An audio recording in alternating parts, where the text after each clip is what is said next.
Hello friends, എല്ലാവർക്കും മറ്റൊരു വീഡിയോയിലേക്ക് സ്വാഗതം. അപ്പോൾ ഇന്ന് ഞാൻ തയ്യാറാക്കാനായിട്ട് പോകുന്നത് നല്ലൊരു പായസത്തിൻ്റെ റെസിപ്പിയാണ്.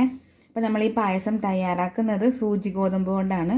സൂചി ഗോതമ്പ്, നുറുക്ക് ഗോതമ്പ് എന്നൊക്കെ പറയില്ലേ. അപ്പോൾ സൂചി ഗോതമ്പ് കൊണ്ടുള്ള വളരെ ഹെൽത്തി ആയിട്ടുള്ള ഒരു പായസമാണ് നമ്മൾ തയ്യാറാക്കുന്നത്. വീഡിയോയിലേക്ക് പോകാം. അപ്പോൾ ഞാനിവിടെ ഒരു 250 ഗ്രാം അളവിൽ സൂചി ഗോതമ്പ് എടുത്തിട്ടുണ്ട്. അത് നല്ലതുപോലെ കഴുകിയതിന് ശേഷം കുക്കറിലാണ് നമ്മൾ വേവിച്ചെടുക്കുന്നത്.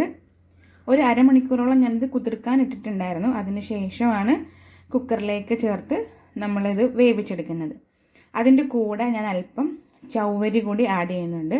ചവ്വരി കൂടി ആഡ് ചെയ്യുമ്പം നമ്മളുടെ ആ പായസത്തിന് കുറച്ചും കൂടി ഒന്ന് കൊഴുത്ത് നല്ല ടേസ്റ്റി ആയിട്ട് കിട്ടും. അപ്പോൾ ഞാനിവിടെ കുക്കറിൽ 2 വിസിൽ അടുപ്പിച്ചിട്ടാണ് എടുക്കുന്നത്. നമ്മൾ എടുക്കുന്ന കുക്കറിനനുസരിച്ചിട്ട് സൂചി ഗോതമ്പ് നമുക്ക് വേവിച്ചെടുക്കാവുന്നതാണ്. അപ്പോൾ ഞാൻ എടുത്ത് വെച്ചിട്ടുള്ള ചവ്വരിയും കൂടെ കഴുകി അതിലേക്ക് ചേർത്ത് കൊടുത്തിട്ട് ഒരു 2 വിസിൽ അടുപ്പിച്ച് സൂചി ഗോതമ്പ് ഇവിടെ വേവിച്ചെടുത്തിട്ടുണ്ട്. ഇനി നമ്മൾക്ക് പായസം തയ്യാറാക്കി തുടങ്ങാം. അപ്പോൾ പായസത്തിലേക്ക് ചേർത്ത് കൊടുക്കുന്നതിന് ആവശ്യമായിട്ടുള്ള കുറച്ച് കാഷ്യൂനട്ടും അതുപോലെ കിസ്മിസും തേങ്ങാക്കൊത്തുമെല്ലാം ഞാൻ നെയ്യിൽ വറുത്ത് മാറ്റി വെച്ചിട്ടുണ്ട്. അതുപോലെ തന്നെ തേങ്ങാപ്പാലിലാണ് നമ്മൾ ഈ പായസം തയ്യാറാക്കുന്നത്.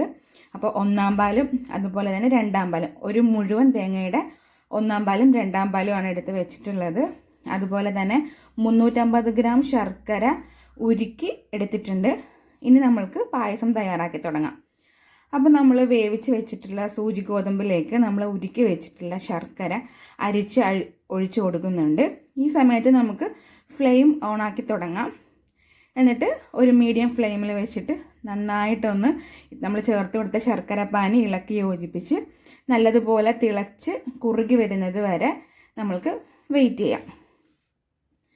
അപ്പോൾ ആദ്യമായിട്ട് എൻ്റെ ചാനലിലെ വീഡിയോസ് കാണുന്നവരാരെങ്കിലും ഉണ്ടെങ്കിൽ നിങ്ങൾക്ക് എൻ്റെ കുട്ടി വീഡിയോ ഇഷ്ടപ്പെടുകയാണെങ്കിൽ ഒന്ന് സബ്സ്ക്രൈബ് ചെയ്ത് സപ്പോർട്ട് ചെയ്യണം. വീഡിയോ ഇഷ്ടപ്പെട്ടാൽ വീഡിയോ ലൈക്ക് ചെയ്യാനും അതുപോലെ വീഡിയോയെക്കുറിച്ചിട്ടുള്ള അഭിപ്രായം ഒന്ന് കമൻറ്റ് ബോക്സിൽ പറയാനും മറന്നു പോകരുത്. അപ്പോൾ ശർക്കര പാനിയെല്ലാം ചേർത്ത് നല്ലതുപോലെ തിളച്ച് ഒന്ന് കുറുകി വന്നിട്ടുണ്ട്. ആ സമയത്ത് നമ്മൾ 2-ാം പാലാണ് ചേർത്ത് കൊടുക്കുന്നത്. 2-ാം പാലും ചേർത്ത് നന്നായിട്ട് ഇളക്കി യോജിപ്പിച്ച് അതും നല്ലതുപോലെ തിളച്ച് വരണം.